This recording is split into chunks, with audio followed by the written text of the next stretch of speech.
올해 우리를 향해서 하나님께서 하나님 자신의 뜻을 밝혀주셨습니다. 사랑으로 자라나고 세워가라. 우리 양쪽에 배너가 있는데 그 비전을 우리 공동체에게 허락해 주셨습니다. 첫 번째로 가정 예배를 통해서 나와 가정이 자라나는 그런 하나님의 뜻을 우리에게 밝혀주셨습니다. 오늘 주보에는 매우 의미 있는 숫자 하나가 기입되어 있는데 전파사 모임 보고하는 그 옆에 보면은 그 칸에 보면은 가정 예배에 대한 보고가 있습니다. 지난 한 주간 동안 한 번 이상 가정 예배를 드린 가정이 49가정이 함께 가정 예배를 드렸습니다. 그러면 가족이 있는 가정도 있으니까 상당히 적지 않는 숫자가 하나님께 가정 예배를 드렸습니다. 이 안에 담겨 있는 의미는 부모와 자녀 간에 또 자녀와 형제 간에 사실 우리의 바쁜 이민자의 일상 속에 서로 대화를 하지 못하고 서로의 어려움들을 경청하게 하는 시간이 확보되기가 어려운데 이 가정 예배를 통해서 우리 같이 하나님께 기도하고 서로 격려하고 서로 하나님의 뜻을 함께 나눌 수 있는 그런 시간이 되기를 바라는 소원이 담겨 있습니다.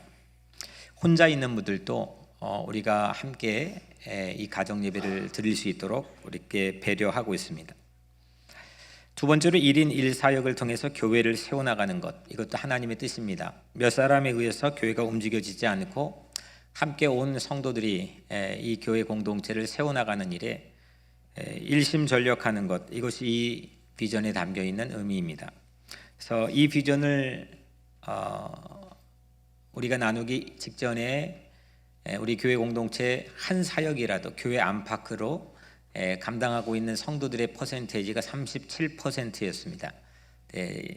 사역 박람회를 지나고 지금까지 이제 한 달이 조금 지났는데 57%, 상당히 많은 퍼센테이지가 증가했습니다.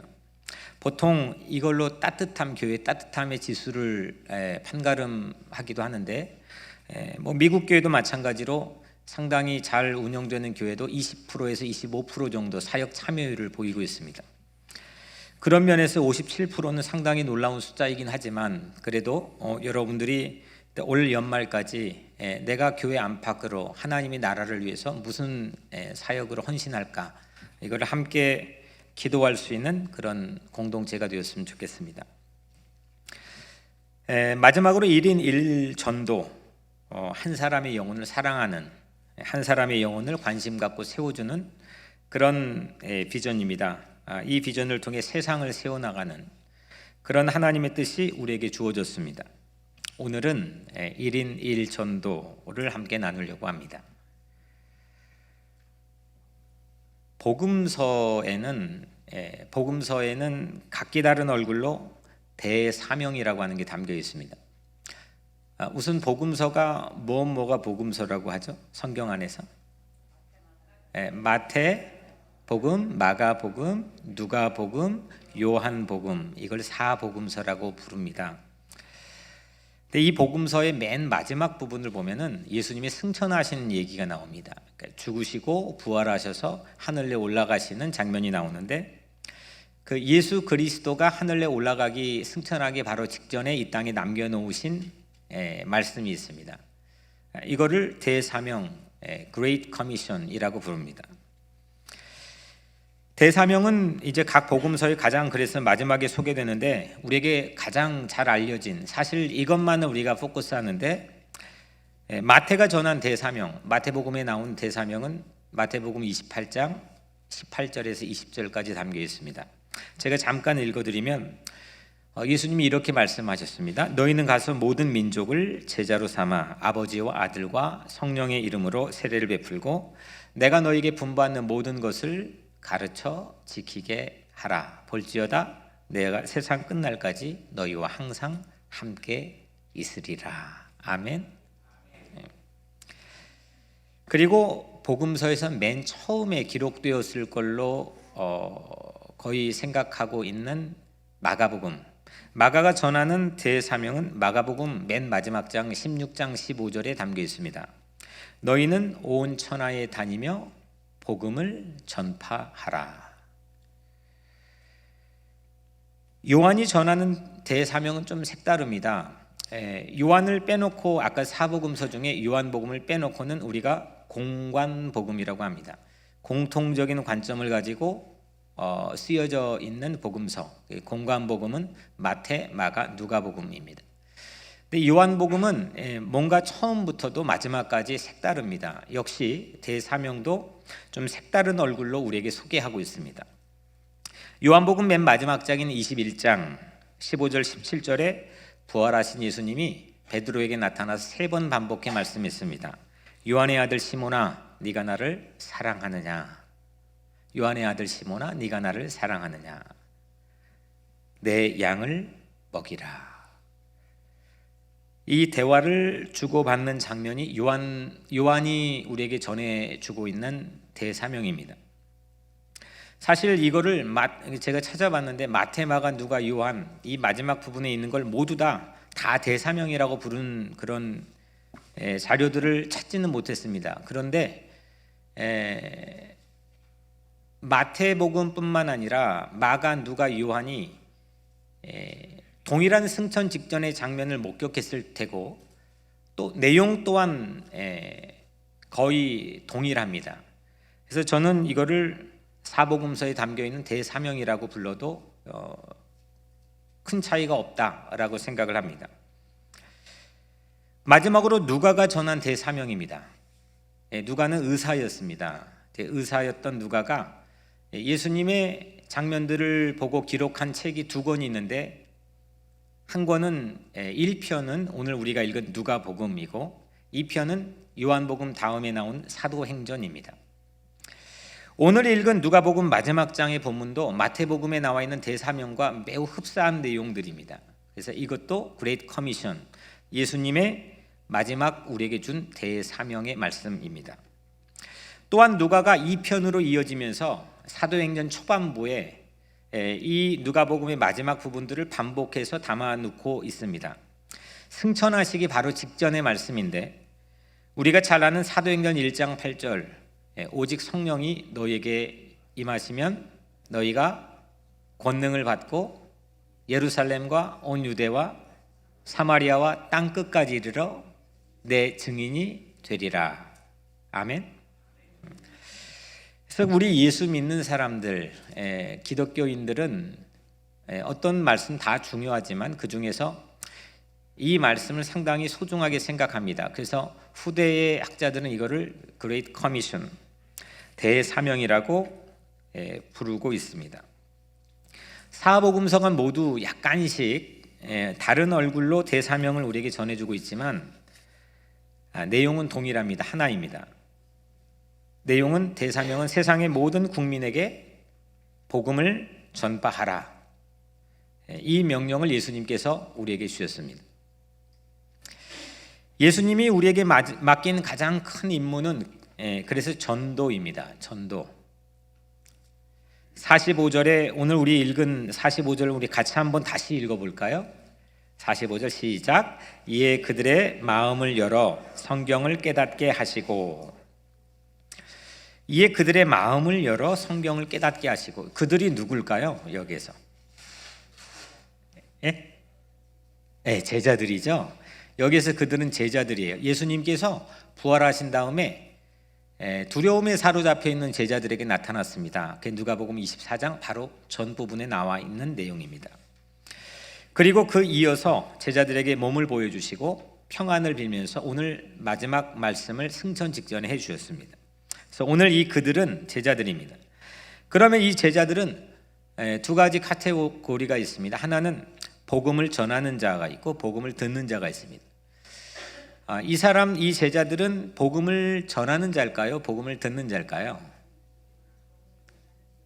복음을 전하는 자겠죠. 복음을 전하는 자. 그들은 복음을 전해야 할 사명을 받은 겁니다. 그 예수님께서 먼저 그들의 마음을 열어주기를 원했습니다. 그리고 복음을 깨닫게 해주기를 원했습니다.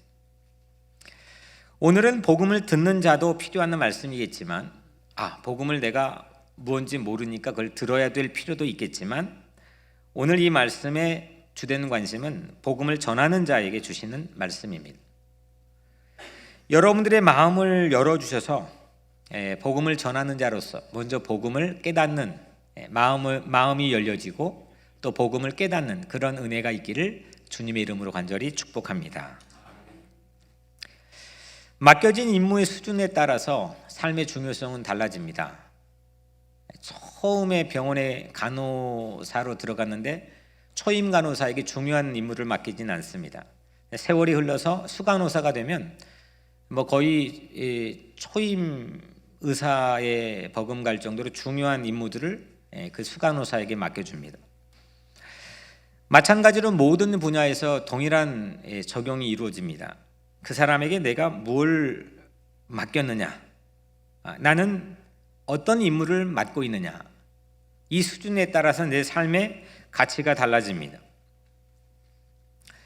대사명을 맡은 사람, 그러니까 큰 미션을 맡은 사람, 그게 깨달아지면 그건 대인배의 인생을 살게 되는 겁니다. 내 삶의 가치에 대한 신성한 자존감을 유지하게 됩니다. 여러분들 혹시 007 영화 아세요? 007 영화의 주인공이 누구죠? 제임스 본드. 본드. 제임스 본드 영화를 보면 중요한 미션을 맡습니다. 아주 중요한 미션을 맡는데 그 미션을 수행해 나가는 과정이 그 시리즈별로 영화에 담겨 있습니다. 이를 위해서 이 주인공 제임스 본드는 여러 가지 도구를 활용하는 장면들을 희한하게 보여줍니다. 희한한 자동차가 나타나고 첨단 무기가 나타나고 이걸 통해서 그 미션들을 아주 수행을 잘 해냅니다. 하나님께서 우리에게 그러면은 대사명을 맡겨주셨다는데 이 전도를 위해서 무엇을 우리에게 주셨을까? 이게 오늘 설교 제목에 담겨있는 관심입니다. 오늘 설교 제목은 전도를 위한 선물 3가지입니다. 그러니까 전도하라고 준 선물 3가지, 이게 오늘 말씀에 담겨있는 주된 관심입니다. 오늘 말씀의 46절과 47절은 첫 번째 우리에게 맡겨준, 전도하라고 맡겨준 미션을 수행하라고 우리에게 주신 첫 번째 것은 복음입니다. 그리고 두 번째 48절에는 소명입니다. 소명이 없으면 그 일에 대한 열정이 일어날 수가 없겠죠. 그 다음에 세 번째는 성령입니다. 마지막 절 49절에는 성령입니다. 그래서 전도하라고 우리에게 하나님이 주신 것 3가지는 첫 번째 복음, 두 번째는 소명, 세 번째 성령입니다. 어디를 찾아봐도 이 3가지 범주를 벗어나지는 않을 것 같습니다. 전도하라고 하나님이 우리에게 주신 특별한 무기는 3가지입니다. 복음, 소명, 성령입니다. 오늘 말씀을 준비하다 보니까 이걸 다 여러분들에게 전해야 되는데 오늘은 첫 번째 복음만 전하도록 그렇게 하겠습니다. 첫 번째로 전도하라고 하나님께서는 우리에게 복음을 주셨습니다. 복음. 예수 믿는 사람 치고 이 복음에 대해서 안 들어본 사람은 없을 거라고 생각을 합니다. 복음은 헬라어로 유앙겔리온, 영어로는 good news, 좋은 뉴스, 기쁜 소식, 이게 복음입니다. 오늘 복음의 정수를 오늘 우리가 읽은 본문 안에 담아 놓았습니다. 성경이 말하고 있는 복음에 대한 정의, 이게 오늘 본문 안에 담겨 있는데 우리 같이 한번 다시 읽겠습니다. 46절과 47절 말씀입니다. 같이 읽겠습니다. 시작. 또 이르시되 이같이 그리스도가 고난을 받고 제3일에 죽은 자 가운데서 살아날 것과 또 그의 이름으로 죄사함을 받게 하는 회개가 예루살렘에서 시작하여 모든 족속에게 전파될 것이 기록되었으니, 이게 복음입니다. 복음에 대한 정의입니다. 복음에 대한 형태는 기쁜 소식, 유앙겔리온이라고 이제 그거 이름을 붙였지만은 복음에 대한 정의, 복음이 뭐냐? 이거는 오늘 우리가 읽은 46절, 47절 내용입니다. 이걸 좀 풀어서 생각해 보면 세 가지입니다. 첫 번째는 예수님이 나 같은 죄인을 위해서 십자가에 죽으셨다. 고난을 받고 또 고문을 받고 결국 십자가 6시간 고통을 당하고 처형당해서 죽었다. 이게 복음이라는 겁니다. 두 번째는 예수님께서 사흘 만에 다시 살아나셨다. 그 죄와 그 죄의 막강한 파워와 죽음이라고 하는 막강한 힘을 뚫고 사흘 만에 살아나셔서 나의 구원자가 되셨다. 이게 두 번째 복음입니다.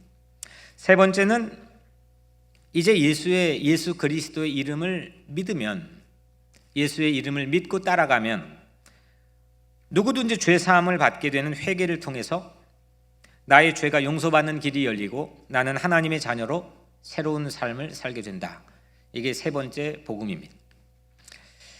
사형리라고 하는 복음의 툴은 여기 하나를 더 해가지고 첫 번째에 나는 죄인이다 라고 하는 것을 이제 이야기합니다. 전도 폭발, 모든 전도의 도구들이 거의 이 부분 안에 포함이 되어 있습니다. 이 세 가지, 첫 번째는 예수가 죽으셨다. 두 번째는 예수가 다시 살아나셨다. 세 번째는 그 예수를 믿으면 구원받는다. 이게 복음입니다. 복음은 모두가 들어야 됩니다. 그래서 교회 바깥에 혹 예수를 믿지 않는 사람들도 이 복음을 들려줘야 되고, 또 하지만 교회 안에 여러분들도 복음을 들어야 됩니다. 속으로만 한번 답을 해보신다면 정말 이 세 가지 복음을 기쁜 소식으로 내가 받아들이고 그 복음을 내가 믿고 있느냐, 이 안에서 모두가 그에 해당되느냐라고 하는 것은 저는 여하튼 이 양들을 목양하고 있는 사람을 퀘스천 마크를 먼저 합니다. 그래서 우리는 모두가 복음을 들어야 됩니다. 교회 안팎으로. 그래서 9년 동안 이 강단에 설교한 이 제 설교 사역에서는 매번 예수 그리스도가 거의 빠져본 적이 거의 없는 것 같습니다. 어떻게 하면 예수 그리스도의 복음을 선포하느냐? 첫 번째, 두 번째, 세 번째 모두 다, 그래서 마가복음 1장 1절은 복음의 시작은 이러하니라. 복음을 예수 그리스도다라고 이야기합니다. 아주 심플하게 얘기하면 복음은 예수다.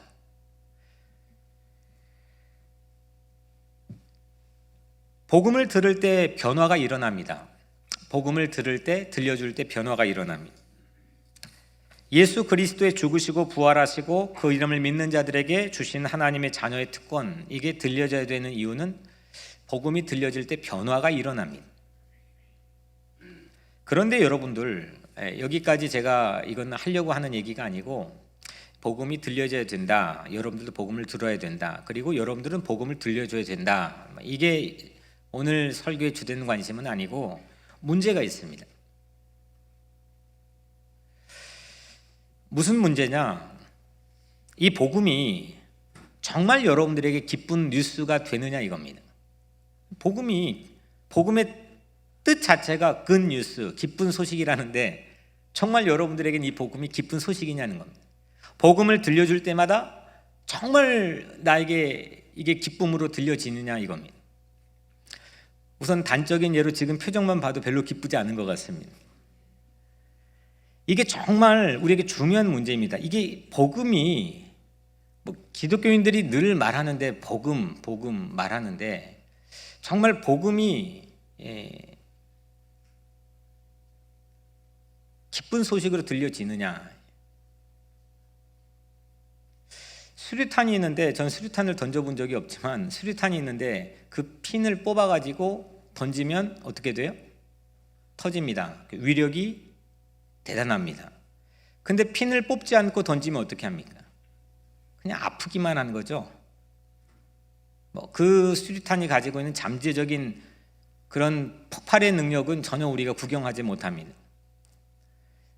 마찬가지로 우리 기독교인들에게 복음이라고 하는 게 주어져 있고, 그 복음을 통해서 세상에 일어났던 역사를 변혁하고 바꿔갔던 수많은 흔적들이 있긴 하지만, 오늘날 정말 우리가 복음이 기쁜 소식으로 들려지고 받아들이고 있느냐, 단적으로 그냥 한번 얘기를 해보자면, 첫 번째 원리인 그리스도가 매 맞고 고문을 받는데 그게 보도됐는데 그게 과연 매력적인 뉴스인 건가? 아니, 예수가 고문을 받는다. 오늘 말씀에 있잖아요. 예수가 고난을 받았다. 이게 복음이라고 하는데, 누군가 고난을 받고 고문을 받는 게 나에게 기쁜 소식이 된다는 게 좀 약간 이상하지 않습니까? 예수를 전혀 모르는 사람이 만약에 이 복음이라고 하는 것을 증거했을 때에 뭐라고 생각할까? 또 예수님이 다시 죽었다가 살아나셨습니다. 이것이 과연 우리에게는 얼마나 기쁜 소식인가? 한 사람의 죽음을 기쁜 뉴스로 보도한다면 그 방송국 자체가 이상한, 정신 이상한 방송국이라고 그렇게 여겨질 겁니다. 죄 용서를 받는 것, 이게 내가 보통 누군가를 용서해야 된다고 하는 거에 대해서 지대한 영향을 받고 사는 게 우리 삶인데, 내가 용서를 받는 게 얼마나 큰 나에게 삶의 이익이 되고 기쁜 뉴스가 되느냐, 우리 예수 믿는 사람끼리는 그렇지만 용서를 받는 것이 세상에 눈에 보이는 이익이나 손해를 과연 미치는 영향이 있는가? 나에겐 정말 기쁜 소식인가? 한번 솔직하게 묻겠습니다. 이것을 전해야 될 여러분 마음속에서조차도 이것들이 정말 기쁜 뉴스인가입니다. 예수님이 죽고 예수님이 다시 살고 이 뉴스가 과연 나에겐 기쁜 뉴스인가? 오랜 전통이, 기독교의 오랜 전통이 그렇게 우리에게 가르쳤고, 또 교리가 우리에게 시킨 것 말고 정말 이 순간에 이 말씀을 듣고 있는 여러분들이 이 복음이 정말 나에게 기쁜 소식으로 여겨지고 있느냐? 내가 기뻐야 그 기쁜 마음으로 그걸 전할 게 아닙니까? 우리가 그런데 세상 사람들이 기쁜 소식이라고 쉽게 납득을 하기가 어렵지 않겠습니까? 지난 주간 제가 기사 하나를 읽었습니다. 여러분들 잘 알다시피 제가 스포츠를 너무 좋아합니다. 스포츠 뉴스를 잘 보는데 아시안컵 축구라고 하는 축구 게임이 이제 있었습니다. 그 중에 베트남의 축구 대표팀을 누가 맡은지 혹시 아시죠? 예? 박항서. 수준이 이 정도는 돼야죠. 한국인 박항서 감독이 베트남 감독을 맡아가지고 지금 대단한 인기를 누리고 있습니다. 이 감독이 8강전에서 베트남과 일본이 이제 8강전을 하는데 그 경기에 앞서서 감독 입장에서 출사표를 던지는 기자회견이었습니다. 감독이 일본전에 어떻게 경기에 임하겠다라고 하는 각오를 전한 기사였는데, 그 기사에서 저는 좀 특이한 것을 봤습니다. 뭐냐면 박항서 감독의 사진 각도가 매우 특별했습니다. 제가 읽은 그 기사에 박항서 감독의 그 출사표를 던지는 그 사진을 찍은 각도가 매우 특별했습니다. 보통 그런 기사면 박항서 감독의 상반신을 클로즈업하거나 아니면 옆에 있는 선수들, 에이스 선수들을 포함해가지고 사진에 담는 것, 조금 더 쓴다면은 그를 취재하고 있는 취재진들을 좀 포함해가지고 사진 앵글을 담아가지고 기사에 싣습니다. 그런데 그 기자는 그날 그 프레스 센터 기자회견을 하는 그 자리에 모든 공간, 전체 공간을 한눈에 보도록, 독자가 한눈에 보도록 그 사진에 다 담아놨습니다. 저기 모서리도 보이고, 원래 박항서 감독이 상당히 위트가 있는 사람이잖아요. 그 위트가 있는 그 멘트, 그리고 마지막에는 자기가 했던 기자회견도 번복해가지고 나는 한번 싸워보겠습니다. 이런 분위기가, 제가 읽었던 기사 내용이 그 안에 전부가 공기 안에 녹아든 것처럼 독자가 읽혀지게끔 그 사진을 그렇게 앵글을 잡고 찍었습니다. 저는 사진에 아주 젬병이고 사진을 잘 모르는 사람인데, 그날 여하튼 그 사진은 저에겐 매우 특별하게 다가왔습니다. 기자회견하는 전체 장면, 그러니까 카메라가 즐비한 기자들도 있지만 왠지 화기애애한 분위기까지 한눈에 볼 수 있는 그런 사진이었습니다. 하도 특이해서 처음으로 하단에 기자 이름까지 찾아보는 수고를 했습니다. 김우종이라는 기자인데 그 기자가 전한 기사였습니다. 저는 그날 그 기자가 전한 기사 내용을 읽었습니다. 그리고 저는 그 프레스센터에 가지 않았는데도 대충 그 안의 공기가 어떠했는지, 그 분위기가 어떠했는지 짐작해 볼 수가 있었습니다. 성경은 마태복음을 쓴 사람을 마태 기자라고 부릅니다. 그리고 누가복음을 쓴 누가를 누가 기자라고 부릅니다. 이 신학적 용어로 그렇게 부릅니다. 그리고 창세기에 쓴 기자들은 뭐 제2 기자, P 기자 막 전부 다 이게 쓴 사람들을 기자라고 부릅니다. 기쁜 소식을 전하는 기사를 쓴 사람, 그 기자입니다. 마태, 마가, 누가, 요한 이걸 복음서 기자들이라고 부릅니다. 복음을 전해야 될 기자로서 기쁜 소식을 어떻게 사진에 담을 것인가? 감정, 느낌, 분위기, 공간에 있는 모든 공기 흐름들을 어떻게 이 기자는 글이든 말이든 사진이든 영상이건 담을 것인가? 이게 전하는 자에겐 주어진 숙명 같은 그런 과제입니다. 여러분들 오늘 이 말씀은 전하는 자에게 주시는 말씀이라고 했으니까 나는 어떻게 전할 거냐? 오늘 설교자는 여러분들을 어젯밤에 상상하면서 어떻게 전할 거냐?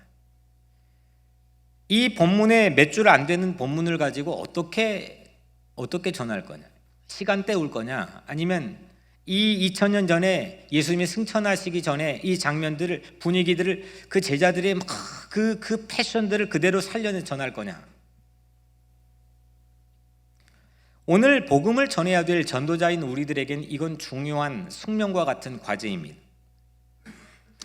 그거에 가장 중요한 것이 위에 언급한 것처럼 이 복음이 나에게 정말 기쁜 소식이 되느냐 이겁니다. 나에겐 정말 기쁜 소식입니까? 나에게도 기쁜 소식이 아니라고 한다면 어떻게 다른 사람에게 기쁜 소식 앵글을 잡아가지고 전할 수 있겠습니까? 복음이 기쁜 소식이 되는 것은 이건 우리 레벨에서는 사실은 매우 변화무쌍합니다. 내가 그러면 늘 기쁘냐? 여러분들 늘 기쁩니까? 복음이 들려졌다고 해서 복음을 들었다고 해서 늘 기쁩니까? 두려울 때도 있고 외로울 때도 있고 쓸쓸할 때도 있고 이게 내 감정 자체가 변화무쌍하게 바뀌지 않습니까? 조석이 다릅니다. 아침에 복음을 들었을 때 좋았는데 오후 정도 되니까 이게 좀 이상해집니다. 근데 만약에 가정을 해본다면 내 기분이 이 기쁜 소식 이 말처럼 진짜 계속 좋았다. 한 달 내내 계속 좋았다. 이거를 정신병리학적으로 뭐라고 부르는지 아십니까? 조증이라고 부릅니다. 정신이 이상한 겁니다. 우리의 감정은 정상인 감정은 늘 왔다 갔다 합니다. 그러면 우리 레벨에서 이 기쁜 소식을 받아들이고 앵글을 잡으려면 백날 가도 되지 않습니다. 이게 논리적으로도 맞지 않습니다. 이 기쁜 소식을 전하는데 왜 내 마음은 그러지? 이게 정말 기쁜 소식인가?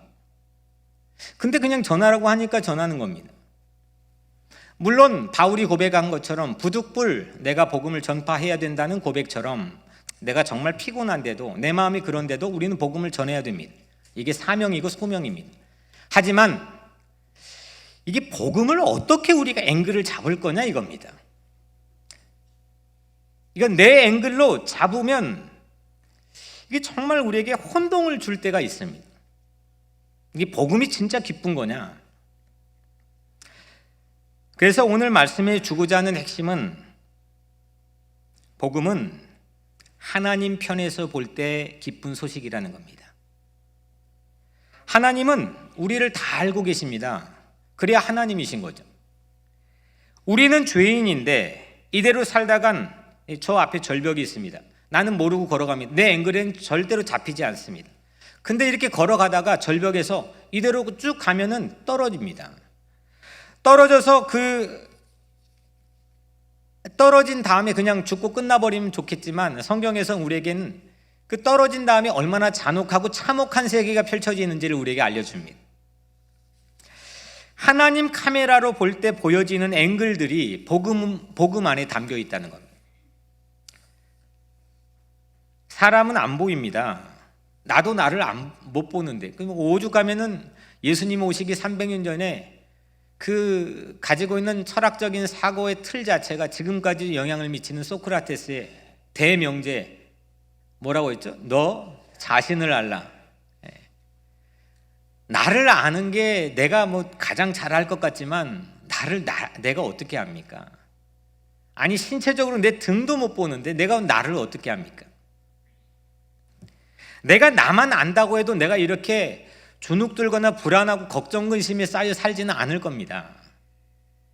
근데 내 옆에 있는 사람, 복음을 전해야 될 사람, 그 사람들을 내가 어떻게 알까? 그런데 이 하나님의 카메라, 하나님의 눈이 담겨 있는 이 카메라로 보면은 모든 게 다 잡히는 겁니다. 다 아는 겁니다. 예수 그리스도가 왜 십자가에 죽으셔야 됐는지, 그리고 죄인인 나를 구원하시기 위해서 그가 대신 죽으신 건 이유가 무엇인지, 왜 3일 만에 그분은 다시 부활하셨는지, 왜 그분은 그 이름을 믿고 따르는 모든 제자들에게 구원을 약속했는지, 하나님의 앵글로 보면은 이게 전체가 보이는 겁니다. 우리 삶의 모서리까지 보이고 정말 우리 눈으로 보지 못하는 사각지대인 블라인드 스폿이 전부 다 걸리고 보이는 겁니다. 이게 아니고선 복음이 어떻게 기쁜 겁니까? 내 수준으로 정말 기쁜 겁니까? 솔직히 저는 목사지만 우리 수준으로 복음이 어떻게 늘 기쁠 수 있겠습니까? 이거는 하나님의 눈으로 해석할 때만 복음이 기쁜 겁니다. 우리를 다 아시는 하나님, 나의 운명까지도 아시는 하나님, 내 미래를 아시는 하나님, 내 과거까지도 아시는 하나님, 오늘 이 시간에 내 마음까지도 아시는 하나님, 그 하나님께서 아시고 우리에게 주신 소식이 이 기쁜 소식 예수 그리스도라는 겁니다. 이래도 안 기쁘면은 하나님에게 선택받지 못한, 뭐 어떻게 해볼 도리가 없는, 목사도 뭐 어떻게 해볼 도리가 없는 사람이겠죠. 우리는 눈앞에 있는 것만 보입니다. 눈앞에 있는 것만 보입니다.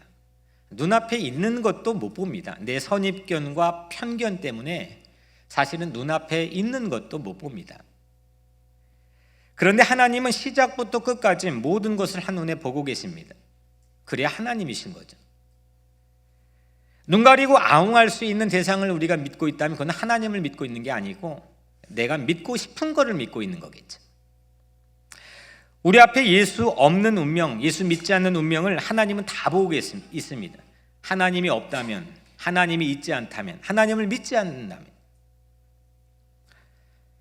하지만 하나님을 믿고 있다고 말하면서도 하나님을 믿지 않는, 복음과는 거리가 멀리 떨어져 있는 크리스찬들도 전 적지 않다고 생각을 합니다. 기독교는 수많은 전쟁을 일으켜 왔습니다. 참여하지 않는 전쟁들도 설찬이 많이 있습니다. 복음이 과연 우리에게 기쁜 거냐? 복음이 함께 나누어지는 자리에 정말 기쁨이 있는 거냐? 평화가 있는 거냐? 그런 위력과 파워가 있는 거냐? 지난 수요일 날 우리 차주범 우리 국장님도 계시지만 같이 다녀왔습니다. 저기 알바니에 다녀왔는데 제가 왜 갔느냐? 목사가 왜 갔느냐? 저는 복음 때문에 갔습니다. 예수가 우리를 연약한 죄인인 아무 가치도 없는 우리를 위해서 그렇게 죽어주셨고 대신 고통을 받아주셨고 그게 우리의 기쁜 소식이라고 하니까 기쁨을 창조하고 만들기 위한 자리에 간 겁니다.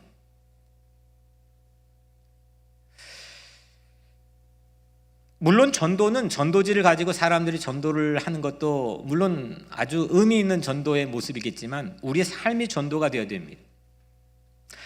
내 앵글로 나 자신을 봐서 내 삶을 아무리 전해봤자 이게 얼마나 설득력이 있겠습니까? 아니 조목사만 봐도 여러분들 둘째치고 조목사만 봐도 제 삶을 가지고 설득한다면 이게 얼마나 설득력이 있겠습니까? 좋을 땐 좋죠. 근데 우리의 감정이라는 게 일관되지 않습니다. 하나님의 카메라, 하나님의 앵글, 신의 눈으로 봤을 때에 우리 각자가 기쁜 소식이 된다면 우리 삶 자체가 전도지가 되는 거 아니겠습니까?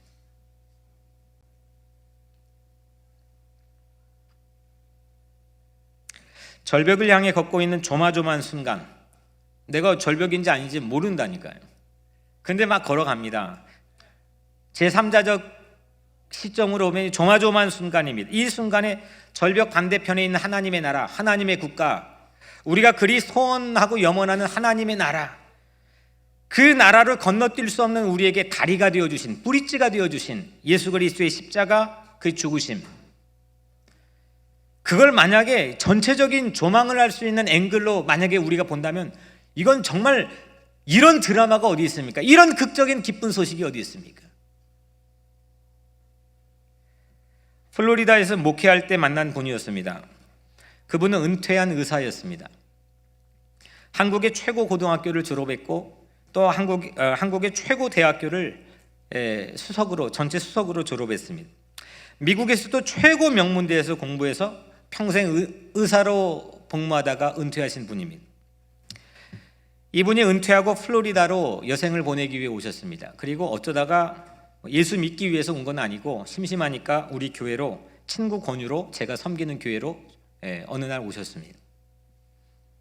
그분은 제가 가만히 관찰을 해보니까 이 턱이 목에 근접하는 일이 별로 없습니다. 그러니까 이걸 숙이는 일이 별로 없다는 거예요. 늘 정면만 응시합니다. 정면에서도 약간 우회를 응시합니다. 정말 누가 봐도 바늘로 찔러도 무 하나 나오지 않을 사람처럼 정말 이게 어깨도 늘 움츠려 드는 법이 없습니다. 예배 마치고 나가시며 인사하는데 그날도 저를 보지 않고 정면을 응시하면서 악수를 하면서 뭐라고 했냐면, 선생님 오늘 강의 좋았습니다. 이렇게. 눈에 선합니다. 이렇게 지내다가 어느 날 자정이 가까운 시간에 전화가 걸려왔습니다. 밤 자정이 가까운 시간에 저에게 전화가 걸려왔습니다. 뭐라고 하시냐면 빨리 집으로 좀 와달라는 겁니다. 아니, 그분이 저에게 그렇게 말할 이유가 없는 분입니다. 저는 황급하게 차를 타고 그분 댁에 가보았습니다.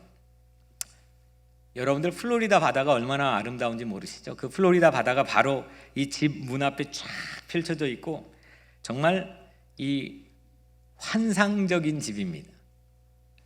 그런데 의사 선생님이 저를 오라고 해서 가봤는데 문을 여니까 짐 보따리를 싸고 있었습니다. 그리고 안에는 방에 있었습니다. 그분이 저에게 하시는 말씀, 이젠 더 이상 못 살겠으니 짐 싸고 나는 나갈라오. 나는 이제는 그만 이혼하고 혼자 떠날 참이요. 이제 목사님이 해결해 주시오. 아니, 그럴 거면 부르지 말고 가시면 되지 왜 불러요?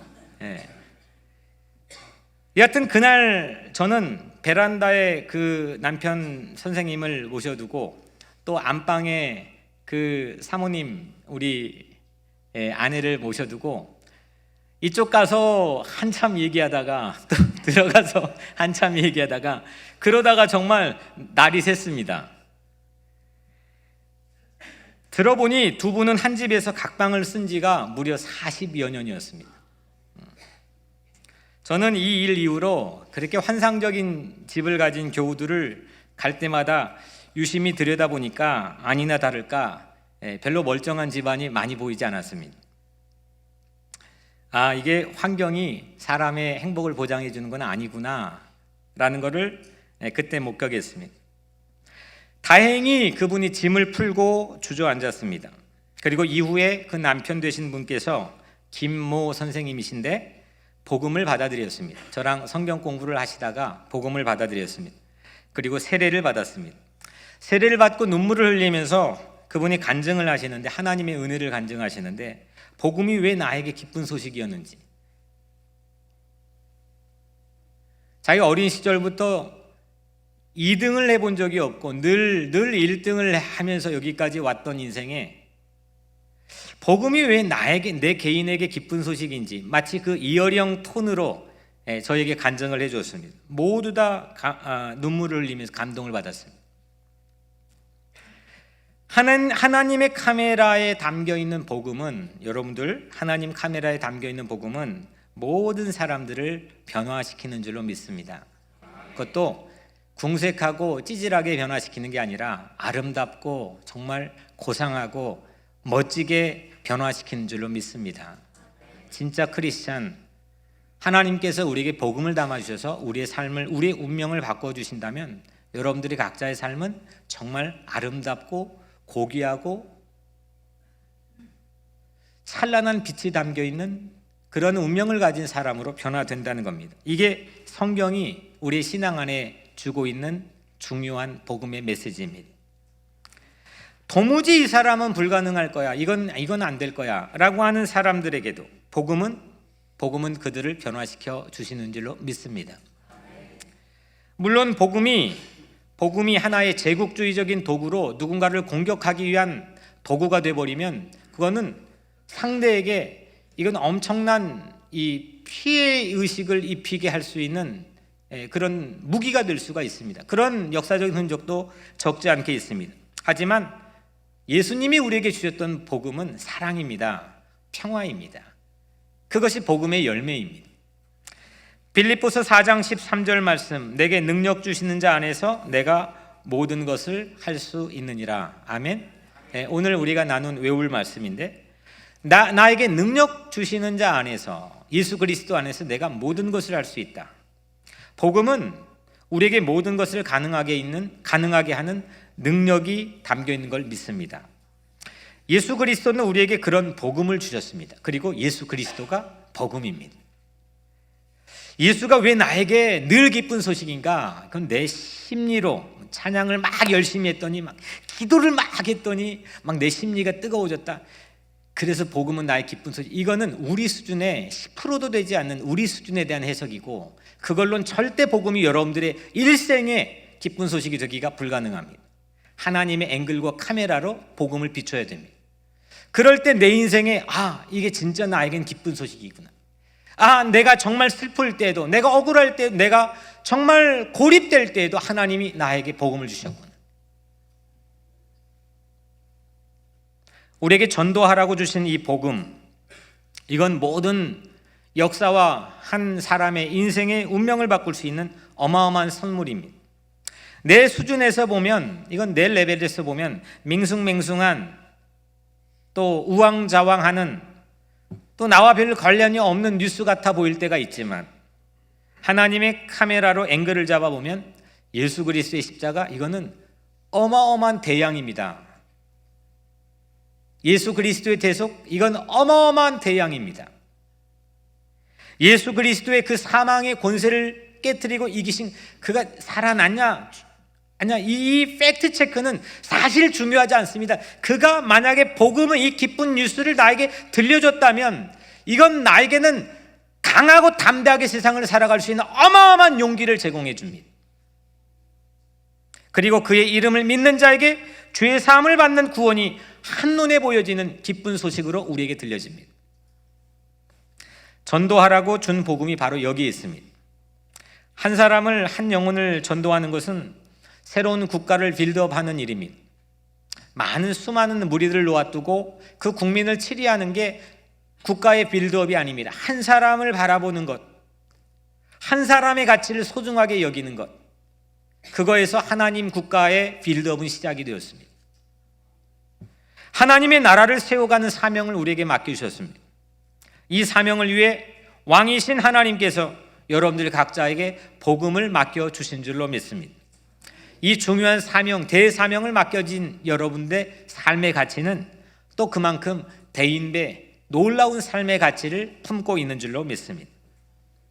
하나님의 카메라로 복음을 봅시다. 하나님의 카메라로 보면 죄인인 나의 운명의 모든 것이 보여집니다.